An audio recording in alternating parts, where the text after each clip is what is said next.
Everybody, I think we got Mr. Bassett online. Are you there, Mr. Bassett? Yes, I am. Excellent. We've had everybody here. We're talking about, open contact finally coming, and Mr. Kiernan was speaking at the museum exhibit of the opening with Stanton Friedman. I think all these coming together with the key event that you have, the citizens' hearing, is going to finally end this truth embargo. Can you tell us about that? Yeah, look, a lot is happening this year. There's a lot going on. It's so much that you just get pieces and some information here and there from different people.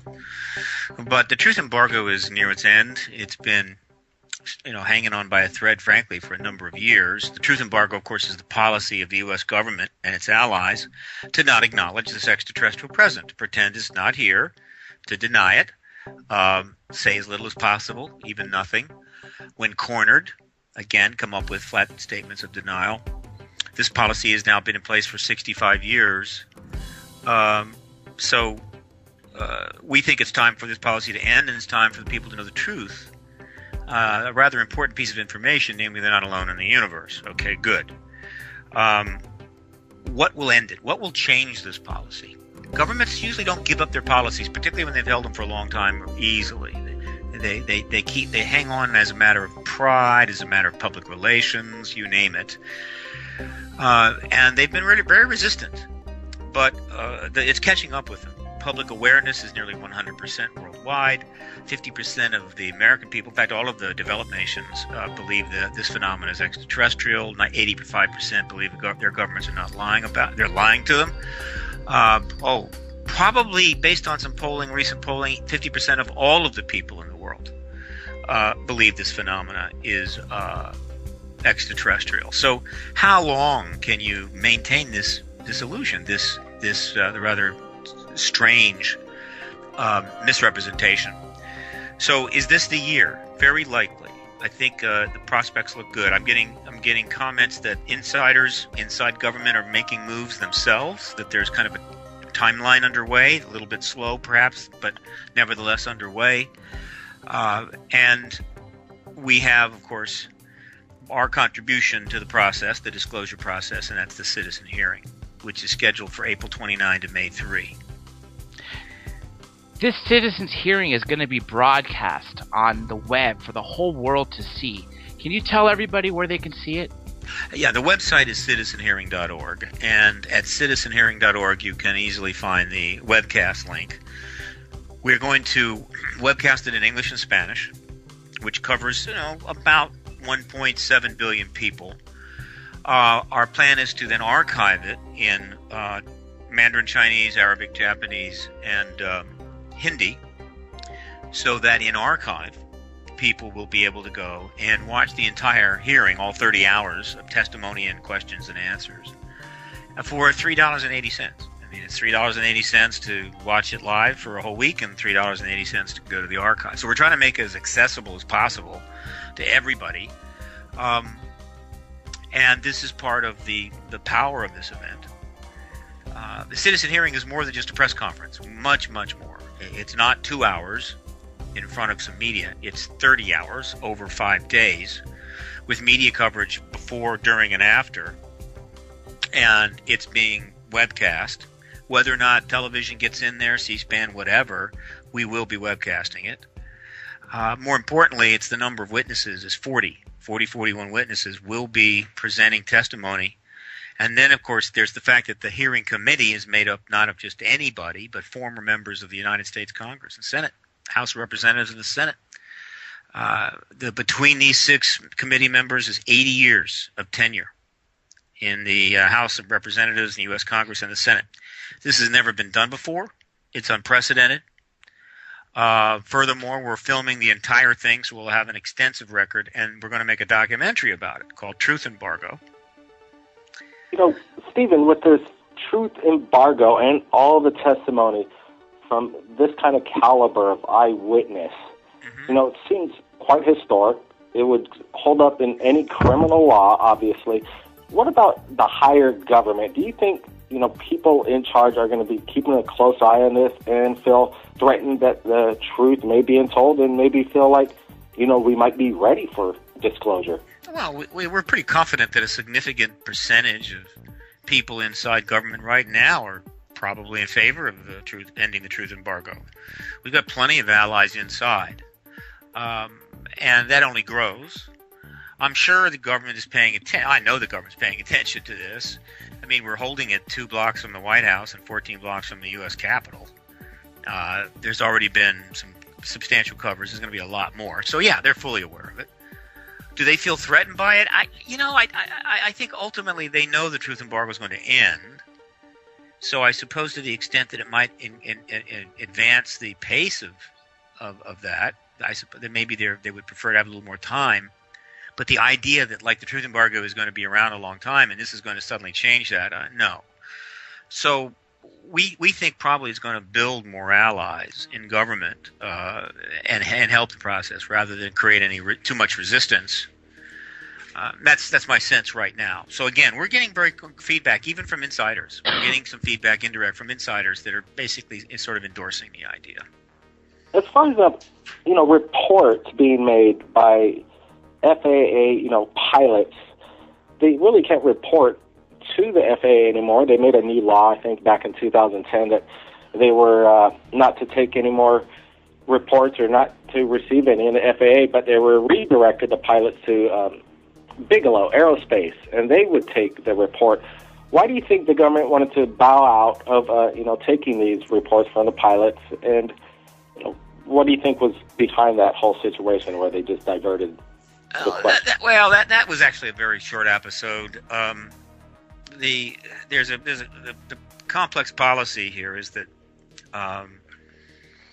the government understood that pilots are fairly trained people, particularly airline pilots, obviously military pilots, and so when they see these things, and they do, and they talk about it, that's a problem for the truth embargo. So as one of the many, many things they had to do to maintain this truth embargo as long as they have is they had to quiet the pilots. And so essentially the military told them, you don't talk about this. And that's pretty strong. I mean, if you're serving in the military, there's a whole lot of reasons why you can't violate your orders. As far as the civilian pilots, well, naturally they want their job. So they were told they shouldn't talk about it. So they shut the pilots up. Of course, then what happened is that people started going to researchers, the most prominent one being a NASA scientist by the name of Richard Haynes, who started collecting these pilot reports in a database, which I know is at least 3,500 now, many anonymous for obvious reasons. And that is that database of pilot reports is one of the most important pieces of evidence in the world. Because we're talking about pilots seeing 30-foot, 40-foot discs off their wingtips. Kind of unambiguous, I wouldn't call that a UFO. I would call that a 40-foot disc. It's definitely not a flock of geese or a frisbee. So, again, these kinds of things, they wanted to suppress that. There was an episode a while back when, as part of Robert Bigelow's engagement of this issue, and he is, to his credit, put a lot of money behind research in this field, though he's kind of withdrawn right at the moment, they tried to sort of set up a thing where the sightings would be reported to Bigelow's organization. Well, that fell apart very quickly for a number of reasons. I think the intentions might have been good, but nevertheless not acceptable that a private organization would have some sort of exclusive arrangement. Why would they do that? Well, in general, they shut Blue Book down in 1969 because, look, if you don't have to answer questions, then you don't have to talk about something. Right? The last thing they want to do is ask questions, have to respond to anybody about this. They want us all to just go away. Pretend it's not there. They want the newspapers not to cover it, the Congress not to investigate it. They just want us to not deal with it. And unfortunately, they've done this in other areas. In other words, we're your elected officials. We're hired by correspondent Dr. J Andy Ilias, along with Stephen Bassett, who's holding a major event right there in Washington, D.C. And I want to thank everybody for being back right here at Third Phase of Moon. And I want to ask Stephen about this coming up event. Would it be possible to get us some feeds right here to Third Phase of Moon so we could keep, people on our end, the 70,000 subscribers from around the world, updated? Mr. Bassett? Uh-oh, we lost Bassett. Yeah, I had to get Mike back. Look, well, it's going to be live streamed, so, I mean, you could very well sign up for the live stream and play some of that during your show. Feel free. Beyond that, I'm not sure what we can do. We're going to be pretty much intensely involved in the production of it, but we will be live streaming it. Anybody can sign up and access it on their computer, even a radio show, and then comment on the situation. We'll be keeping a close eye on the stream. As far as the shocking testimony that's going to be coming out over there, out of all the eyewitnesses and the high caliber, brains over there, high. People that have been in high places. What do you think is going to be the greatest, most... The evidence that they're going to be presenting has been known. Most of it's been known for some time. The problem is not do we have the evidence, or is the evidence powerful enough? It's been more than adequate for decades. It's that there's a truth embargo, which says that whatever you have, we don't want to hear it. If you're a pilot and you see a disc, we don't want to know about it. If you had a major sighting, we don't know about that either. If you saw something or if you worked on a program, don't talk about it, etc. I mean, it's just the game just goes on and on. But what is different about this citizen hearing is that we just don't have a few witnesses. We have researchers and witnesses. In other words, we've got researchers there that represent, probably a couple hundred years of direct research into this phenomena, and then we've got military agency political witnesses that have had direct engagement of contacts, with events and evidence, also presenting together. Most of these press conferences that have been held in the last few years have generally been just military agency witnesses saying, well, I saw this, I did this. We're adding the researchers into the mix so they can provide much more in-depth background to the larger picture. So this is just going to give it more heft. That's why it takes 5 days. Right? Because we've got 40 witnesses. Many of them are going to testify more than once. We're probably going to have, in that sense, 60 to 70 witnesses that are going to be in panel, right, before these former members of Congress. Two of the most important panels will be the Roswell panel and the nuclear tampering panel. We have, with respect to the nuclear tampering issue, we have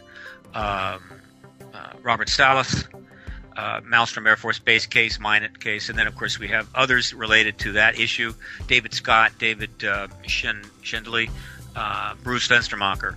Richard Dolan will be talking about other cases. That's going to go on for 3 hours. That's a long session, and one of the most important stories out there. They gave a press conference on this several years ago that should have been major news, but of course, the truth embargo, the press goes, well, we're not really allowed to go further with that. But thank you so much. Well, we're going to put it under their nose again. The Roswell panel is going to have, Don Schmidt, Stanton Friedman, Kevin Randall, Jesse Marcel Jr., Jesse's children, Jesse Marcel III and Denise Marcel, are going to testify next to him. Edgar Mitchell will comment by Skype. That's going to be a double session for 3 hours. This gives you a sense of the testimony. Mr. Bassett, I see the witness list. It is enormous. You have the Roswell panel, then you have the panel from the people that were involved in the 1980 Rendlesham Forest, and I think this is finally going to blow things out of the water. These are top people, top witnesses. Like you said, Jesse Marcel Jr., he actually handled some of the debris, one of the last remaining people to do so. And he'll testify that his father was telling the truth, and his kids will testify their grandfather was telling the truth. And they'll all maybe talk a little bit about the effect it's had on their family to be, involved in something like that, and then the government denies everything you say. And you're good Americans, and obviously Jesse Marcel Sr. was an officer with a security clearance. Jesse Marcel Jr. has served in Iraq and retired from the Air National Guard, I believe, as a colonel, and these are good people who have had good lives, and yet the government says they're liars. This has an impact on the family. We're talking a little bit about that. We've got people. We have tried to get some representation. I think we have 10 countries represented overall. Probably the leading UFO researcher in I say UFO, extraterrestrial phenomena researcher is what it is. In Italy, Roberto Panatti will be there. Here's a rare instance. The leading ET researcher in the People's Republic of China, Dr. Sun Shili, will be there testifying. We have Colonel Richard French, who will be talking about Roswell. He's a recent witness. of course, we have researchers like Stanton Friedman and Grant Cameron, Richard Dolan. We have two individuals from the Bentwaters case, and we also have Nick Pope talking about the Bentwaters-Rendlesham case. Again, this is a lot of material. And then we have a huge South American panel that's going to go on for 3 hours because of so much going in South America. So we have A.J. Guevara representing Brazil, Dr. Anthony Choi representing Peru. We have Ariel Sanchez representing Uruguay, and Alejandro Chianetti representing Argentina, talking about what's going on there. Antonio Neas, Chile, and then Oscar Santa Maria. We're hoping to get someone from Mexico. We're still working on that. There's 700 million people down there, and they're having all kinds of engagement with the issue, not to mention a lot of military coming forward. And again, this is all about something that the White House, just 18 months ago, in a written statement issued through the Office of Science and Technology Policy, which you can go on the White House website and find right now, that there's no evidence at all. None of this is true. There's no evidence. None of this is evidence at all of an extraterrestrial presence. And there's no evidence that the government has ever hidden anything. I mean, this is a remarkable statement. It's more of a bald-faced lie than anything Bill Clinton ever said about Monica Lewinsky. It's an extraordinary, complete, indefensible untruth that is now their policy in writing, for better or for worse. And when they put it in writing as a response to the Paradigm Research Group's disclosure petition of September 22nd, 2011, it was the first time the White House ever put anything in writing, which is notable. Because you don't want to ever do that. Remember, you don't want to answer questions. You want to be asked questions. You don't want to put anything in writing. You want this to just go away. And so when they gave that response, something in me said, they can't possibly respond favorably to that petition by saying, well, we'll consider it. It's an issue worth whatever. They could not do that. So what they did was issue a completely indefensible false response, knowing that we would tear it to pieces. It was almost like the White House was saying, this is the best we can do. Here's something you can rip to pieces. Rip it to pieces, and maybe the media will go, wow, that's some pretty big news. The White House has lied about the most important issue in the world today. Maybe we ought to put a reporter on that. Maybe ask a few tough questions. So I'll wonder, unless I finally learn for sure, if that was not an intentional assistance provided to the disclosure movement by the White House by putting out such a completely indefensible blanket statement like that, whereas they could have written some wishy-washy thing that they could have easily backed out of or rationalized. They didn't do that. Absolute brute statement. No evidence exists. None of the material, none of the millions of sightings, none of the 5,000 books, none of the witnesses coming forward, none of the documents have been gotten from government, none of the tens of thousands of documents released by over a dozen countries in the last 10 years. None of that is evidence for an extraterrestrial presence. What an unbelievable statement. It makes the government statement about, not too long ago about nuclear weapons in Iraq pale in its boldness. Right? Mr. Bassett, you actually beat me to the question I was going to ask you, but before I do that, I got to make a statement. All these witnesses are true top witnesses. You got Dr. Edgar Mitchell, the sixth man on the moon, and for the public, because of the media spin and the ridicule people receive on this UFO topic, are taking down this man who is a national hero. But let me go back to the petition that you said 2011.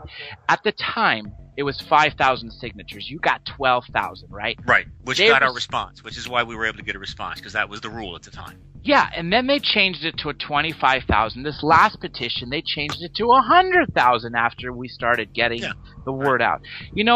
And when after that happens, and I heard a lecture from you at the Conscious Life Expo in 2012, and you said something amazing. You brought up during the Kennedy administration how so many people in the media knew the secrets that were going on. But because Kennedy did not lie to the public and to the media, they let it go. But yet, when Clinton came on board and he lied straight to the public and to all the media, and they knew he was lying, they attacked him.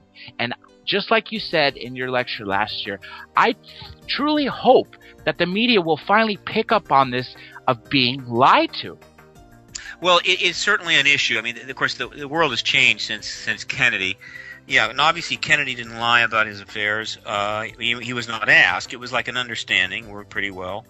That changed, and it became a lot more difficult for any president to act like Jack Kennedy. And fortunately for Bill Clinton, he really wanted to act like Jack Kennedy. He was his hero.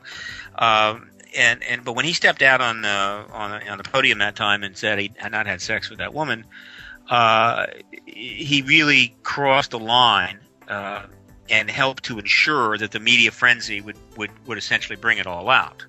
Of course, Nixon lied straight-faced to the press, too, and they knew he was lying, and they brought him down. This is the truth embargo has been maintained by just avoiding as much as possible ever having to lie straight-faced to the press, dodging, weaving, not responding. And, of course, building it up over so many decades that the press just sort of got fully enculturated into this and hypnotized, you might say. So they got away with it, but it's getting harder and harder.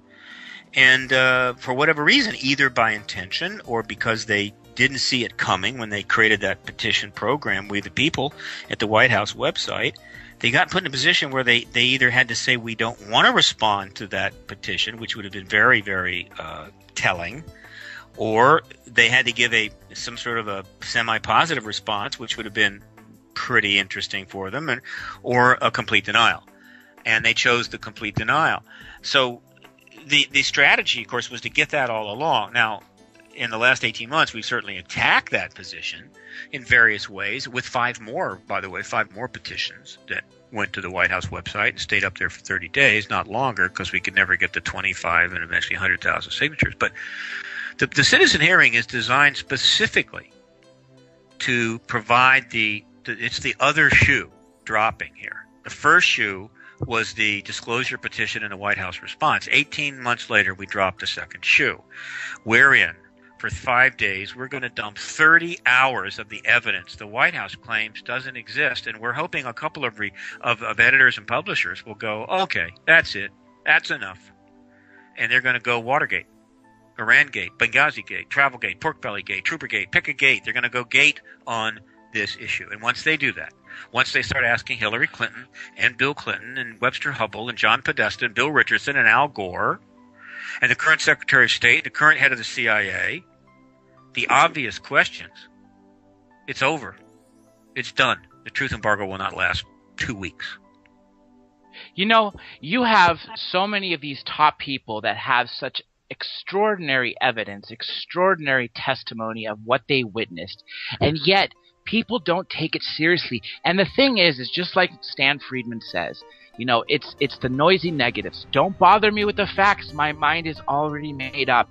All it takes is a little research into the facts to realize not only is there something to this, there is really something to this. Well, of course, and that's been known for a long time. Look, let me tell you, the media know this is true. I mean, there's a huge number of people in the media that know this is true.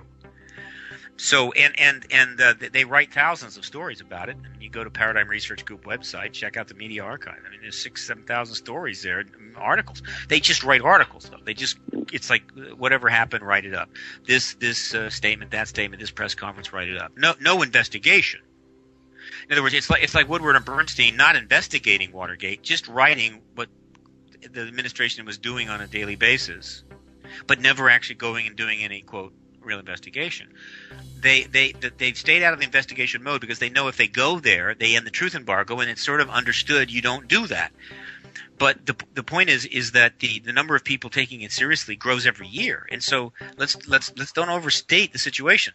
The situation right now is the majority of people believe the ET issue is real.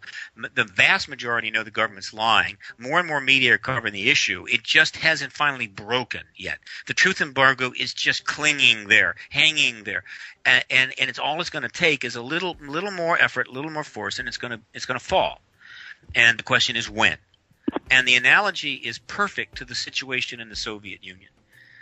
It became increasingly clear the Soviet Union was kind of hanging on by a thread, but nevertheless, it was a formidable, totalitarian country. But the question became, when would it fall? Now, no one could say for sure, but did it fall? Of course it did. And when it happened very quickly. And the truth embargo will fall the same way, very quickly, almost catching you by surprise. You know, last night you were talking about something really interesting that the government is, because of everything going around and going on with all the increase in sightings and the new generation literally believing what's happening around the world, that they starting to get together and actually form maybe a disclosure type event that's going to be 2, 3, 5, 10, 30 years from now. But like you said, they're not on our time. Oh God, no. We're getting lots of feedback that there's some sort of plan going on, but their time schedule is way off. Whether it's 30 years, whether it's 10 years, whether it's 3 years. If it ain't 3 months, they're in for a shock. Because the U.S. government's got a big problem. It can't really control its allies anymore. It can't even take care of its own business. You can't go to the world and say you will do everything without getting any of the benefit of being the nation that ended it. They get all the downside, they don't get the upside, right? And so they're running out of time, and it could be worse than that. The country that ends up ending the truth embargo could be the People's Republic of China. Now, what are they going to do about that? I mean, they're going to thank the People's Republic of China. Oh, thank you for finally bringing the truth to your people. Now we can tell the truth to our people. Wow, that's going to go over great. That's going to go over really big amongst the American patriots and American exceptionalists and the entire, everybody right of the center. And they're going to have to deal with that. And that's not good. It could be Russia. So they are really, really playing with their geopolitical legacy here, and I don't think they get it. And no matter how many times we stick it in front of their nose, they just try to pretend it's not there. Well, let me tell you, they had better get on their bicycle and start pedaling. And the problem that they face, the problem that this truth embargo is trying to solve for them by triggering the media to come after them in a big way, not to bring them down, but to finally get them out of the box they're in, is a pretty straightforward thing. What has happened over the 65 years, but particularly the first 44, from 47 to 91, of this truth embargo, is that the growing intelligence complex, the huge covert world that they built, pulled the issue out from under the politicians, out from under the executive branch, the Congress, just pulled it out from under them and said, nothing there, don't worry about it. So the oversight disappeared. The need to brief went away. It's like, hey, you got plenty to worry about. Don't worry about this. Need to know. And so now the Congress is out of the picture. The president's not being briefed. And so they did that, and they felt very cool about it. It's going to be a lot easier to maintain this embargo now that it's pretty much just in the basement of the Pentagon or underground in some facilities in the deep Western countries. Except, guess what the problem is now? As the pressure mounts on the truth embargo, the president hasn't got the information to go before the American people. The president can't go in front of the American people and say there's extraterrestrials here, but I can't tell you anymore because the military won't give me the evidence. I don't think so. And so the president can't act. Meanwhile, the military and the intelligence community have another problem. Though they may think so on occasion, they are not the fourth branch of government. They are the employees of the president. They serve the president. He is the commander-in-chief of all of them. And so no bird colonel in the Air Force or some middle manager in the CIA or even the director of the CIA is going to get up some morning and say, I think it's time for the American people to know they're not alone in the universe, and call a press conference. It's treason just for openers. All right? It will destroy the relationship between the military intelligence community and the executive branch, and cause untold chaos. They can't do it. And so they can't tell us. The president can't tell us. They block themselves out. And so what has to happen? It's not that difficult. The president needs to send a representative of the executive branch. If I had to pick a candidate, John Podesta, number one on my list. They need to send that person to a meeting with a representative of the military intelligence complex management group that runs this organization, whatever the hell it's called. And they meet in private, and they come to an understanding. What does the president need from the military intelligence complex in terms of evidence so that he can go before the American people and be backed up so that the disclosure event is done properly and the American people are comfortable with what they hear? And the military intelligence community has got to get from the president and understand and explain to the president what they expect and need from the executive branch to serve the interests of national security as they view it. And once that understanding has been reached, disclosure can happen the next day, and they're not going to wait around. It's not the kind of thing you sit on. And it's done. They hold it. They get it done. It's done. So this meeting has to take place. It's that simple. And that's the message we're sending over and over and over and over again. Get together with the military intelligence complex, Mr. President, and get a deal done so that you can end this truth embargo first. If you're smart, the rest of the world will follow very quickly, and then we will be in the post-disclosure world, and then we can work with that. If you don't, some other nation is going to do it, and I guarantee you the United States will suffer profoundly for it, and the president who is sitting on his hands the day another nation discloses the extraterrestrial presence will have a catastrophic political legacy. You know, Mr. Bassett, you mentioned something really amazing, which a true point. What happens if Russia brings it? What happens if China brings this up first before the U.S. does? I was talking to Dr. Lear recently, and we were mentioning Brazil. They're open in South America. Brazil does not need oil because they run on ethanol. Right. What if they bring it up first? We're going to look so stupid because we're covering the world in essence. Like we said, you know, if 30 years ago we said jump, the world said how high, but that's not the way it is anymore. Oh, God, yes. You know, we'd say jump, they'd say high. Well, first of all, you know, if any some South American country ending the truth embargo, some country we tried to overthrow in some, previous era, that's going to be a little embarrassing for sure. Brazil, though, being the first nation, would not be nearly as consequential to the United States than, say, Russia or the People's Republic of China. I think it was Robert Bigelow not too long ago gave a presentation where he showed great concern that the People's Republic of China might be in a position pretty soon to claim the moon. Right? Yeah. He was serious. What about making Mars the red planet of China? They could claim it for themselves and be the first. Yeah, it's the red planet. I mean, what? Why would if they want the red and call it the red planet of China? It'd be cool for them. They might beat us at this rate. What happens is the People's Republic of China or Russia would... That's right, all you listeners. I'm your host, Dr. J Andy Ilias, and I got some breaking news from Blake. Blake, tell everybody what you got. Oh, just in the past 45 minutes, I've downloaded 3 different images of incredible things. First of all is the beam that we're talking about in the beginning of the show. And now I obtained some footage right there on location from Area 51. We're going to be going over the footage and editing this incredible encounter with security, the closest footage of what the security guards look like and the vehicles they're driving right now at Area 51, also with images right there at the base. Incredible stuff we're going to be posting right here in Third Phase. And also right out of Myrtle Beach, more breaking news, a video I just downloaded approximately 12 minutes ago from the UFO hunter, Joe Kiernan. He's on the show right now. Thanks for joining us right here at Third Phase of Moon. It's a pleasure to be here. How are you gentlemen tonight? We're all doing good, and we also got Stephen Bassett. We're going to be speaking with him just momentarily, and I'm sure Joe's got some questions for him coming up. I just want to get to this incredible video you just sent to me.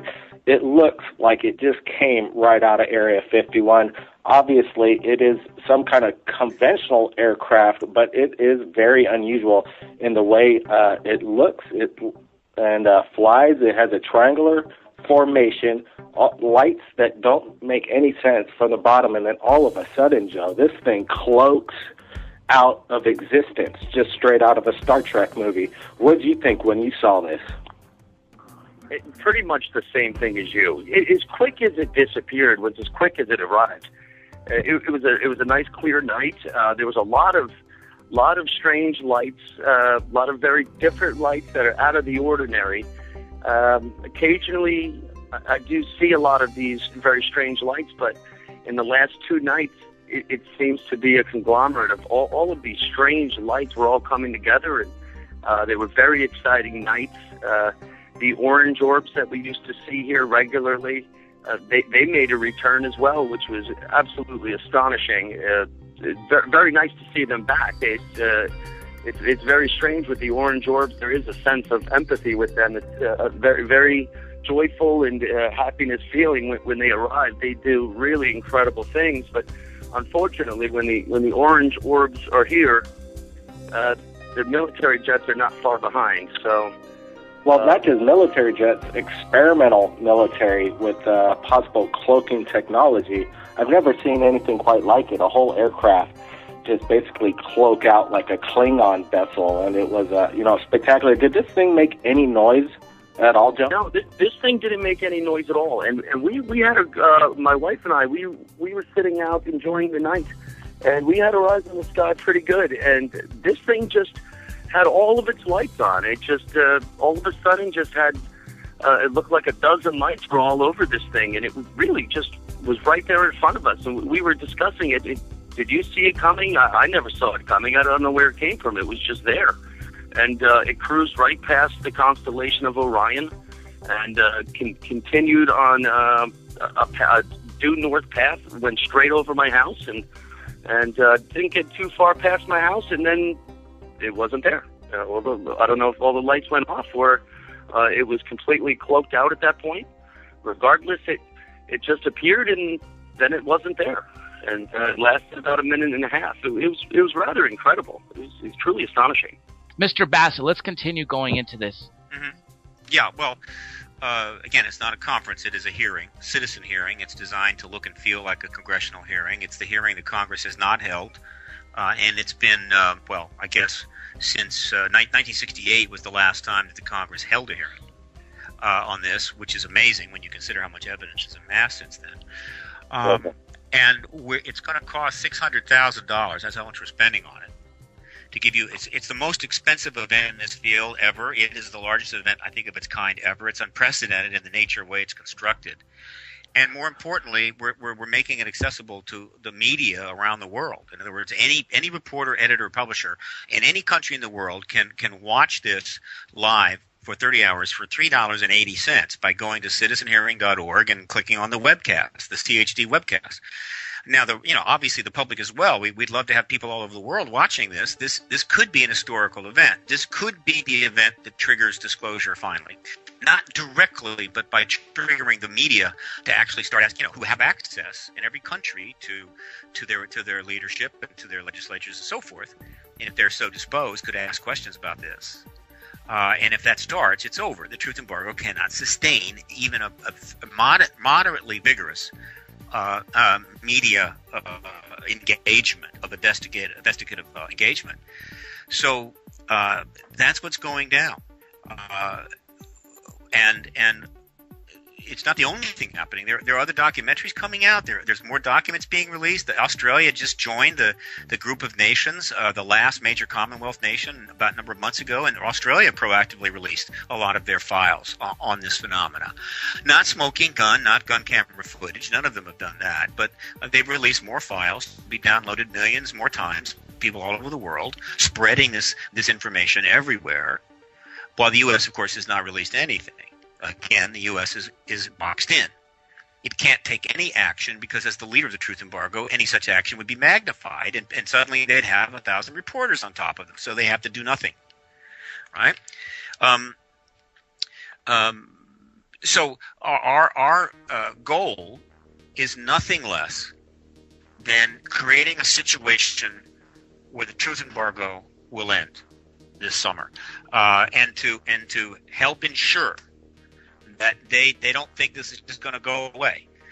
Not only are we holding the event from April 29 to May the 3rd, but we are broadcasting it worldwide live. And then we're putting an archive up of the English, Spanish, and 4 other languages, hopefully Hindi, Mandarin, Japanese, and Arabic, representing a total of 3.5 billion people, and that'll be up for 30 days. And then we're making a documentary about it that'll come out later in the year. We're not going away. If they think they can just sit there and we'll all go away and try to forget this, it's not going to happen. They're going to have to do something.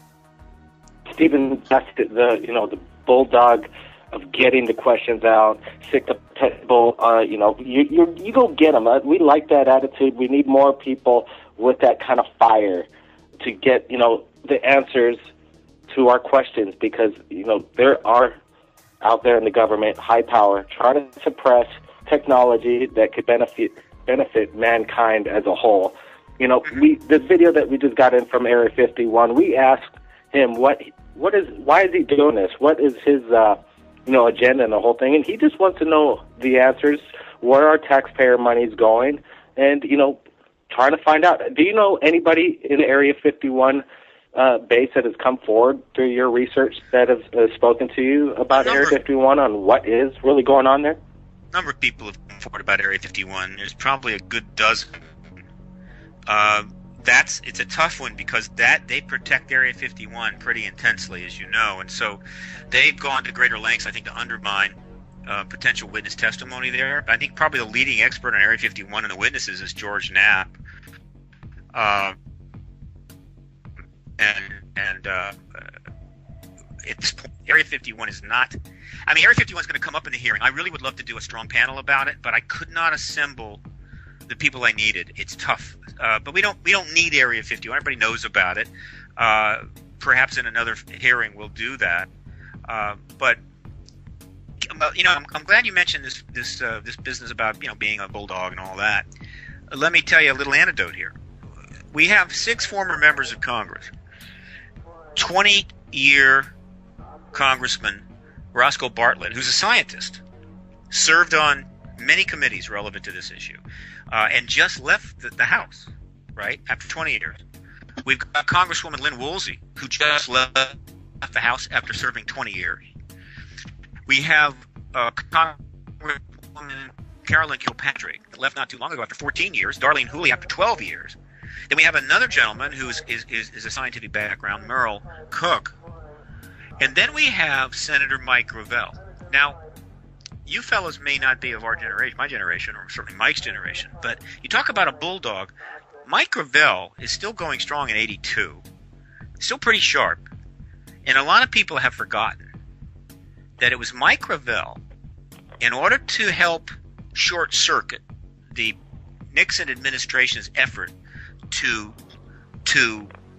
indict and convict Daniel Ellsberg over the release of the Pentagon files, as well as their lawsuits against the Washington Post, essentially irrevocably put the issue out there by getting up and filibustering and reading the Pentagon Papers into the record of his Senate committee on public works, I believe it was. It didn't matter.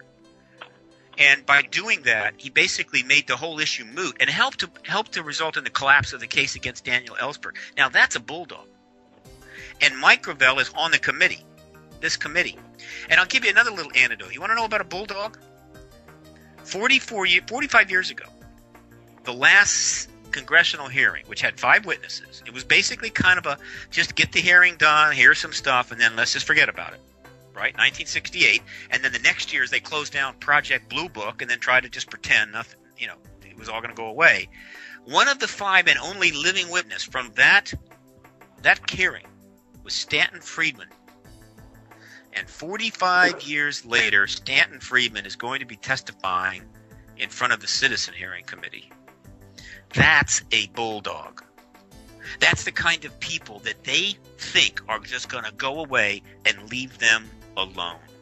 And it isn't going to happen. The American people are so disgusted with American politics because of its degree of institutional lying and propaganda and ineffectiveness that the approval rating of the Congress is at 10%. 10%. The Politburo in the Soviet Union had better approval ratings than that.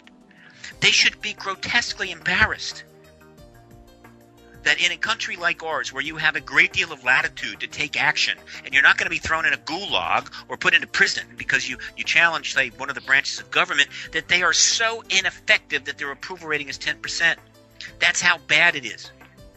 And so this idea that somehow, if they just learn how to lie better or do even less and less and less, that somehow their approval rating will go up is madness. They had better start doing their job and telling the truth. Or, they become irrelevant. I don't know. Maybe we'll just shut the whole thing down and we'll just have 2 branches of government. That's the reason why the Citizen Hearing on Disclosure has a motto. And I assure you, this motto is not referring to any of the Citizen Committee members. But the motto is, if Congress will not do its job, the people will. We're going to do their job for them, and we're going to do it at the National Press Club, 14 blocks from where they don't do their job. And we're sending a simple message. My God, folks, we're paying $180,000 a year, and we have to do your job for you too.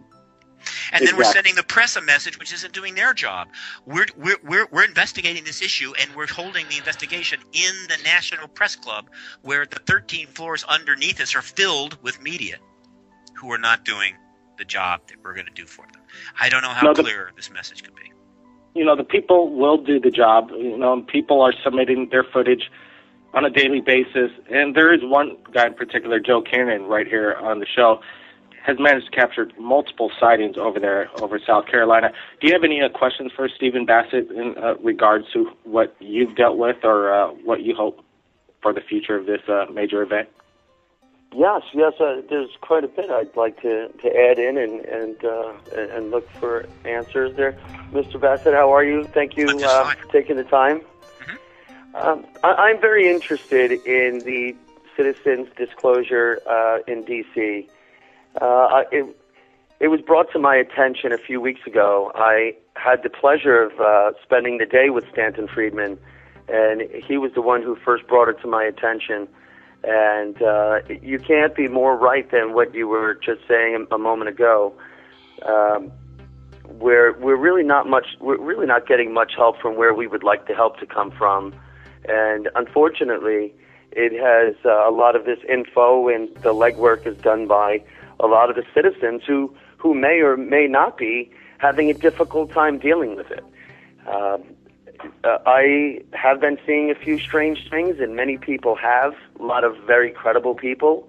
And one way or another, as Blake knows, I somehow became the voice for many people that are scared to speak up, whether they're scared of the lights they're seeing or they're scared of the people who follow up on these lights. I do understand the fear that's involved. I don't want to draw any more attention to myself or family. That's not necessary, and nor does the next person. But there's a point where enough's enough, and the lights, if they, in my case, had been coming immediately close in proximity to my family and home, and I got the runaround that nothing was there, and then something was there, but it wasn't what you think it is. And now officially, from my Air Force base here and the officer I've been dealing with, I have now received 4 separate statements regarding the same incident. One of these incidents, we have 9 separate camera angles at the same time on the same evening. Rather incredible stuff, but it's all amazing, but it's only as good as the story I tell it. It doesn't do any good. It's not helping anyone else. It's not bringing justification or disclosure or answers or helping anyone sleep better at night around here, for that matter. Well, you've raised some important points. Look, one of the things you hear from, I don't know, I'm not sure, they're not really debunkers. They're sort of defenders of the status quo, reactionaries perhaps, but they take, the reason that they don't tell us, or they really shouldn't tell us about the truth about this, is it will scare us. We'll become frightened. And I'm going, you know what scares people? What scares people is when you tell them there's nothing going on at all, and then they see this stuff happening. Now the unknown, right? What is it? Well, the government doesn't know, won't even tell us. God knows what it is. So the truth embargo has actually had exactly the opposite effect. And I don't believe for a second that scaring us is in any way the reason why they haven't told us the truth. It is primarily a national security matter. It's also an economic matter with certain segments of the industries, but most of this is just propaganda. Economy will collapse, not true. Religion will collapse, not true. We'll be scared and frightened, not true. What is causing the economy to collapse is lies about the banking industry, lies about the economic systems, lies about the actions of criminals within these systems. What's causing the infrastructure to collapse is lies about the condition of our own bridges. Our esteem in the world is being caused to collapse by lies about our policies with respect to other nations, about the reasons we go to war. Lies upon lies upon lies is destroying the United States' position in the world. We're hell-bent to become the British Empire of the 21st century, where we're reduced to like one just sort of limited country, surrounded by nuclear weapons and some big ships, unable to pay our bills and increasingly irrelevant unless we want to launch a nuclear war or something. I mean, this is where we're headed. This is what they want. And so the truth embargo, which at one time was a policy that perhaps was needed because of the fact that we were hell-bent on building tens of thousands of nuclear weapons and threatening to launch them at any moment, and they were deeply concerned that the extraterrestrial issue would just be more than society could handle, that day has passed. And so the justification is no longer there. And so the truth embargo simply becomes another instance of massive lying, institutional lying, which is helping to undermine the virtual fundamental credibility of the United States, not only overseas but in the country. We now live at a time when at any given day something's going to blow up.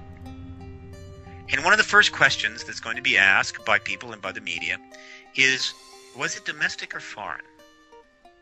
Yeah. Well, that's a great place to be. America, the exceptional nation, the great nation, the world superpower. Basically, one of the decisions it has to decide every few days is, was the last explosion domestic or foreign? That's what it's come to. Now, anybody that doesn't see how bad that is and doesn't understand where we're ultimately going and doesn't realize we have to have major institutional reform is living an utter delusion and will be standing on the corpse of this nation in due course. Mr. Bassett, we have Preston Dennett. He's a MUFON researcher of 23 years. He's also been an author of 15 books, 2 more coming out, and he's just joined us on the show. Preston, you have a question for Mr. Bassett? I sure do. Hi, Stephen. We met, I don't know if you remember, at David Sarita's house. Yes, I do remember. Yeah, so this is a great subject. I think this is the most important area, honestly, of UFO research. And I'm wondering, what do you think is the best case scenario of this citizens disclosure meeting that we're... Best case scenario? Yeah. The hearing goes extremely well. We're hoping we're going to get... we'd love to get a few 100,000 people on the webcast, which you can get by going to citizenhearing.org. And we're charging, I think, $3.80 for 30 hours of the hearing. And if we can do that, then we'll have adequate funding to ensure the documentary about all this gets done this year. So that would be one part of the best case scenario. And then the second best, of course, would be a great deal of press coverage going in and during and after. And we're well on the way to that. It's looking pretty good, though recently some things blew up, as we all know, and that's attracted enormous press. And so we're having to compete with the latest explosions, which we're not sure yet whether they're domestic or foreign. And then what happens then is that some of the editors and publishers and some of the network owners finally realize that the biggest story of all time is right underneath their nose, and they start asking some questions. In the White House briefing room, at the State Department briefing room, the Department of Defense press conferences, and also of various public figures that are attached to this issue, such as John Podesta and Bill Richardson and Webster Hubbell, and of course Bill and Hillary Clinton. If they do that, then we've done our job, and I think the truth embargo will end this summer. That's the best case scenario, and it's not out of the question. I mean, it's definitely possible. Obviously, the more people that watch and listen and pay attention, the better. But ultimately, the press is going to have to pull the trigger on this because this is not the kind of issue you can put 1 million people in Washington marching up and down the street on. It's just not that kind of issue. That's not going to happen, and it costs a fortune to do that. This is the kind of issue that needs the media. Same thing with the Iraq War. The situation developing on the Iraq War, which happened very quickly, was not the kind of issue that a bunch of people going into the street could have resolved. What was needed was the media. The media needed to get in there, get in investigative mode, and sort out what was being said to us. And we might have gotten to the truth, and that war might have been avoided, but the media failed us. In fact, I'll drive this point home by saying this. In the National Press Club, not in the hallway where the main ballroom is, where we're going to hold a citizen hearing, but in the other hallway, which leads to the restaurant, very nice restaurant, by the way, is a plaque that was donated to the Press Club in 1962 in honor of the founding of the Columbia School of Journalism by Joseph Pulitzer. And this plaque has a quote on it from Joseph Pulitzer, of which the first sentence is rather profound. And that sentence reads simply this: "Our republic and its press will rise or fall together." And there's nothing truer out there than that. And the press needs to understand that. If the public goes down, the press goes down. And if the press goes down, the public goes down. They are wedded together. Their fate is wedded together. That is the nature of relatively democratic states, Republican states, representative government. If the press just thinks they're here to make a buck and toss some tabloid stories around, then they're in the wrong profession. And they ought to do, I don't know, whatever they want to do. I don't know, start a reality show, open up a hamburger franchise, whatever. But for God's sakes, get out of journalism. The press in this country is essential to to sustaining this country, and they have lost that. They don't get that anymore. They think that uncovering an affair between a movie star and a general or something in the army is massive investigative success. It's nothing. It's absolutely nothing. When the real stuff comes down, they are failing us over and over again. And so I'm going to call attention to that quote frequently during the citizen hearing. I'm going to put a picture of it up on the citizen hearing website tonight, citizenhearing.org, by the way. So you see what I'm saying? You see how this all ties together? This is sort of locked in together. There is a Gordian knot that needs to be cut. And the citizen hearing is a $600,000 knife that we've sharpened as best we can to see if we can cut right through that knot. And now we're freeing everybody up to then do the job that they, were meant to do, paid to do, perhaps called to do. Yeah, I think people are very interested in UFOs. And I think overwhelmingly people, believe in them, the majority certainly. But on the same hand, people aren't taking action, and they're not thinking that this is an important issue. And I'm wondering what we can do to make people take this subject more seriously. I mean, why aren't people more into UFOs? This is a huge story. Well, again, that's actually not the way it is. The polls quite show that they're quite aware that this issue is real.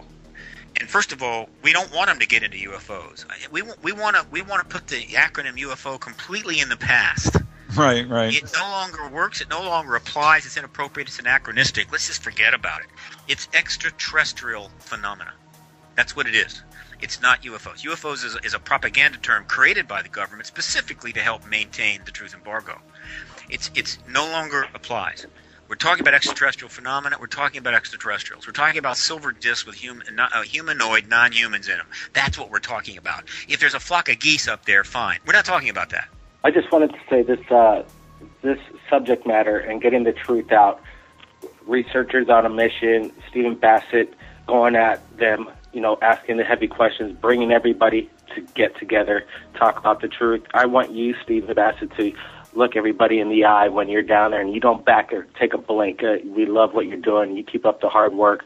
Your statements here are very strong, but, this is what people need to hear. They need to wake up. And, if anybody out there has captured anything amazing out there, you could send it to us at Thirdphaseofmoon via Skype. I'm going to have to sign off, guys. Everybody keep your eyes on the ball. We got to get answers to what's going on in our universe and right here on planet Earth. My name's Blake Cousins, and we'll see everybody again next time. Thank you, Blake. The citizens' hearing is the most important event that's taking place in decades, if not in all of ufology's history. The top members of the witnesses, military brass, intelligence agents, the astronaut, everybody's going to be testifying in front of former members of Congress. How much better can it get to push disclosure? Mr. Bassett, let's pick up where we left off. We're going to be covering this. We're going to be watching the whole thing over those 5 days, and we're going to be releasing updates and hoping that the people are going to be watching it. We're going to be pushing it. All you listeners out there, make sure you stream in and watch it live on citizenshearing.org. Yeah, I hope that they will participate, right? And spread it. We really hope people will spread the link, citizenhearing.org, and the webcast. or the direct link to the webcast through their social media, Twitter and all that stuff. Let's get it out there and see if we can get broad participation. Everybody wins if we do that. This event's importance, of course, remains to be seen. It has the potential to be historical. There's no question about it. It will not be perfect. I'm sure there's a very complex technical setup that we're having to do. It was even more complex that we cut back because we were just overreaching. So we'll probably have some technical glitches and what have you. But in general, we expect it to go fairly smoothly. I think it will go very smooth because, you have amassed such enormous witnesses. The South American panel is going to be talking about, there was the crash in Brazil as recently as 1996, and the government was very open about it. I think with all these different witnesses, I don't know how much better it can get. What more do the people want? The evidence is right there. Again, the people, I think, the people by and large get it, and we don't really need to. It won't make much difference if we persuade another 5, 10, 15%. It's the media that has got to get turned on here.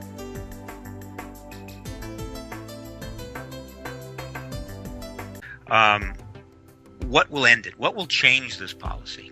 Governments usually don't give up their policies, particularly when they've held them for a long time, easily. They hang on as a matter of pride, as a matter of public relations, you name it. And they've been really very resistant. But it's catching up with them. Public awareness is nearly 100% worldwide. 50% of the American people, in fact, all of the developed nations, believe that this phenomenon is extraterrestrial. 85% believe their governments are not lying about. They're lying to them. Probably based on some polling, recent polling, 50% of all of the people in the world believe this phenomena is extraterrestrial. So, how long can you maintain this illusion, this rather strange misrepresentation? So, is this the year? Very likely. I think the prospects look good. I'm getting comments that insiders inside government are making moves themselves. That there's kind of a timeline underway, a little bit slow perhaps, but nevertheless underway. And we have, of course, our contribution to the process, the disclosure process, and that's the citizen hearing, which is scheduled for April 29 to May 3. Everybody, I think we got Mr. Bassett online. Are you there, Mr. Bassett? Yes, I am. Excellent. We've had everybody here. We're talking about, open contact finally coming, and Mr. Kiernan was speaking at the museum exhibit of the opening with Stanton Friedman. I think all these coming together with the key event that you have, the citizens hearing, is going to finally end this truth embargo. Can you tell us about that? Yeah, look, a lot is happening this year. There's a lot going on. It's so much that you just get pieces and some information here and there from different people. But the truth embargo is near its end. It's been, hanging on by a thread, frankly, for a number of years. The truth embargo, of course, is the policy of the U.S. government and its allies to not acknowledge this extraterrestrial presence, to pretend it's not here, to deny it, say as little as possible, even nothing. When cornered, again, come up with flat statements of denial. This policy has now been in place for 65 years. So we think it's time for this policy to end, and it's time for the people to know the truth. A rather important piece of information, namely they're not alone in the universe. Okay, good. It's in 14 blocks from the U.S. Capitol. There's already been some substantial coverage. There's going to be a lot more. So, yeah, they're fully aware of it. Do they feel threatened by it? I think ultimately they know the truth embargo is going to end. So I suppose to the extent that it might advance the pace of that, I suppose that maybe they would prefer to have a little more time. But the idea that the truth embargo is going to be around a long time and this is going to suddenly change that, no. So we think probably it's going to build more allies in government and help the process rather than create any too much resistance. That's my sense right now. So again, we're getting very feedback even from insiders. We're getting some feedback indirect from insiders that are basically sort of endorsing the idea. as far as reports being made by FAA, pilots, they really can't report to the FAA anymore. They made a new law, I think, back in 2010 that they were not to take any more reports or not to receive any in the FAA, but they were redirected the pilots to Bigelow Aerospace, and they would take the report. Why do you think the government wanted to bow out of taking these reports from the pilots? And 41 witnesses will be presenting testimony. And then, of course, there's the fact that the hearing committee is made up not of just anybody, but former members of the United States Congress and Senate, House of Representatives and the Senate. Between these 6 committee members is 80 years of tenure in the House of Representatives, the U.S. Congress, and the Senate. This has never been done before. It's unprecedented. Furthermore, we're filming the entire thing, so we'll have an extensive record, and we're going to make a documentary about it called Truth Embargo. Stephen, with this truth embargo and all the testimony from this kind of caliber of eyewitness, it seems quite historic. It would hold up in any criminal law, obviously. What about the higher government? Do you think, people in charge are going to be keeping a close eye on this and feel threatened that the truth may be told and maybe feel like, we might be ready for disclosure?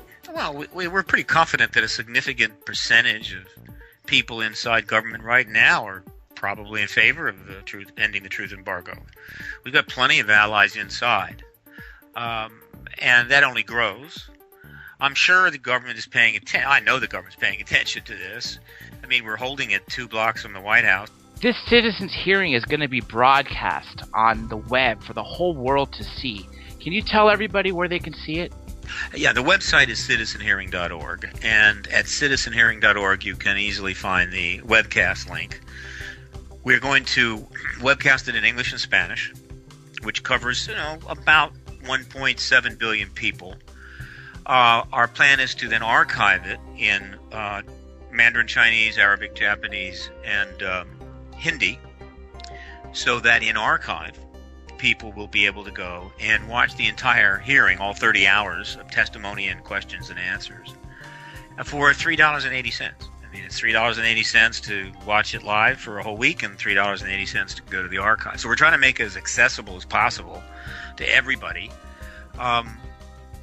And this is part of the power of this event.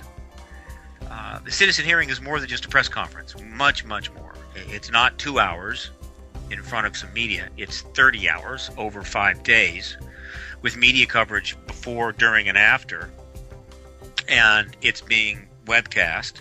Whether or not television gets in there, C-SPAN, whatever, we will be webcasting it.